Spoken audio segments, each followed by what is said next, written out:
എൻ്റെ YouTube ചാനലായ Nisha's magic ക്രിയേഷനിലേക്ക് എല്ലാവർക്കും സ്വാഗതം. ഇന്ന് നമുക്ക് എളുപ്പത്തിൽ ഒരു അപ്പം എങ്ങനെ ഉണ്ടാക്കാമെന്ന് നോക്കാം. ഒരു പാത്രത്തിലേക്ക് ഇതെല്ലാം മിക്സ് ചെയ്യാം. ആവശ്യമുള്ള സാധനങ്ങൾ: 3 ഗ്ലാസ് പച്ചരി, 1/2 കപ്പ് ചോറ്, 1/2 കപ്പ് തേങ്ങ, 1/2 കപ്പ് അവില്. ഈ അവില് ഒന്ന് കഴുകിയെടുക്കണം. 2 സ്പൂണ് പഞ്ചസാര, 1/4 ടീസ്പൂണിനേക്കാളും കുറവ് ഈസ്റ്റ്. നമുക്കിതൊന്ന് മിക്സ് ചെയ്യാം. ആദ്യം ഇതൊന്ന് കഴുകി വരാം.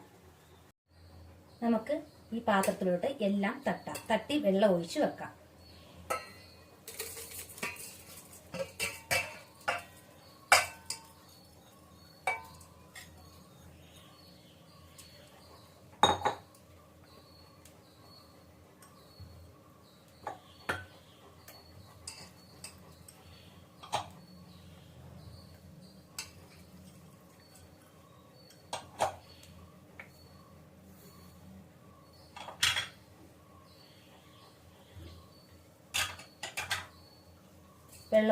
നിറച്ച് വെള്ളം ഒഴിച്ച് വെക്കാം. ഇതിപ്പം ഞാൻ എല്ലാം മിക്സ് ചെയ്ത് വെച്ചിട്ടുണ്ട്. ഇതിപ്പം ഞാൻ രാവിലെയാണ് മിക്സ് ചെയ്ത് വെച്ചിരിക്കുന്നത്. വൈകുന്നേരം അപ്പം ഉണ്ടാക്കാൻ കണക്കാക്കി. നിങ്ങൾക്ക് ഇത് വേണമെങ്കിൽ രാത്രിയിൽ മിക്സ് ചെയ്ത് വെച്ചിട്ട് രാവിലെ അരച്ച് കറി ഉണ്ടാക്കുന്ന നേരം കൊണ്ട് ഇതങ്ങ് പുളിച്ചു പൊങ്ങും. രാവിലെ തന്നെ നമുക്ക് ഉണ്ടാക്കാം. രാവിലെ നമ്മൾ അപ്പത്തിന് ഇട്ട് വെച്ച മാവ് വൈകുന്നേരമായി നമുക്ക് അരച്ചെടുക്കാം. ഈ കിടക്കുന്ന വെള്ളത്തിൽ തന്നെ നമുക്ക് അരച്ചെടുക്കണം.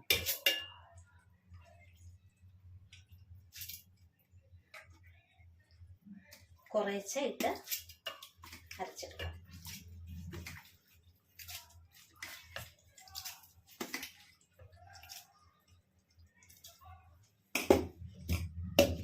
നന്നായി മഷി പോലെ അരച്ചെടുക്കണം.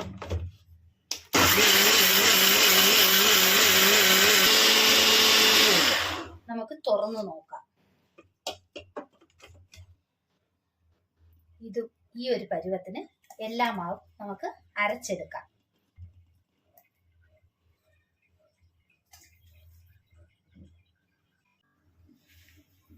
അങ്ങനെ മാവെല്ലാം അരച്ചെടുത്തു. ഇനി നമുക്ക് അതിനാവശ്യമായ ഉപ്പ് ചേർക്കാം.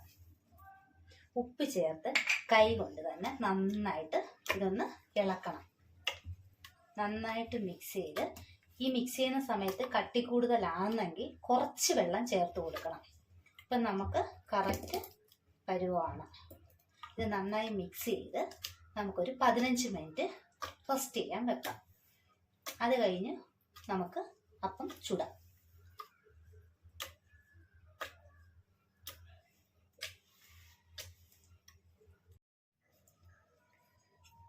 മാവ് ചെറുതായിട്ടൊന്ന് പുളിച്ചിട്ടുണ്ട്. ഒരു 15 മിനിറ്റായി. ഞാനൊരു ചെറിയൊരു പാത്രത്തിലോട്ട് ഒഴിച്ചു വെച്ചാൽ നമുക്ക് ചുട്ടെടുക്കാൻ എളുപ്പത്തിന്. ഇത് നമുക്ക് ചീഞ്ചട്ടിയിലോട്ട് ഒഴിക്കാം. ഇത് ഞാനൊരു ചൂടാക്കാൻ വെച്ചിട്ടുണ്ട് ചീഞ്ചട്ടി. അപ്പോൾ നമുക്കിതിലോട്ട് മാവ് ഒഴിക്കാം.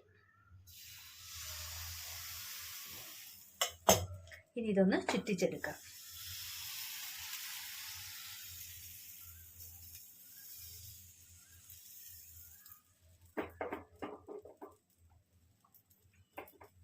ചുറ്റി ചെറുതായിട്ടൊന്ന് തീ കൂട്ടി കൊടുക്കാം.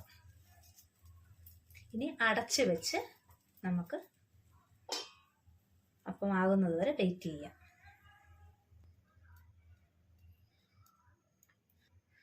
നമുക്ക് തുറന്നു നോക്കാം. അപ്പം ആയിട്ടുണ്ട്. നമുക്കിത് ഇളക്കിയെടുക്കാം.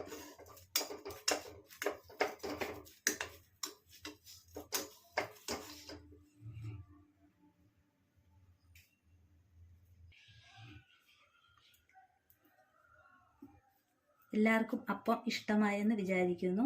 ഇഷ്ടമായാൽ എൻ്റെ ചാനൽ സബ്സ്ക്രൈബ് ചെയ്യാനും ലൈക്ക് ചെയ്യാനും ഷെയർ ചെയ്യാനും മറക്കരുത്.